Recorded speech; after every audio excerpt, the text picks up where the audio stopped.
नहा धो करके ठाकुर जी सवेरे तैयार होते हैं, सबसे पहले गैयाओं के पास जाते हैं। मैया कहवे लाला नहा धो के सबसे पहले गैयान को प्रणाम करवे जा, गैयान को स्पर्श कर फिर कछु करियो।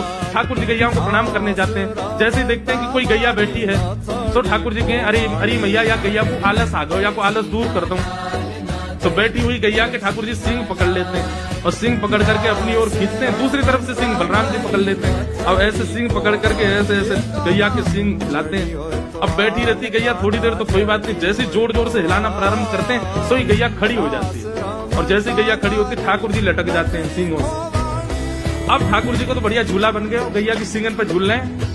थोड़ी देर तो गैया इधर से उधर ठाकुर जी को झुलाती रहती है, लेकिन थोड़ी देर बाद जैसे ही ठाकुर जी की पकड़ कमजोर होती है, गैया को पता चल जाए कि अब लाला गिरवे वारो है, तो गैया भी इतनी चतुर कि वो गोबर में ही जाके खड़ी हो गए।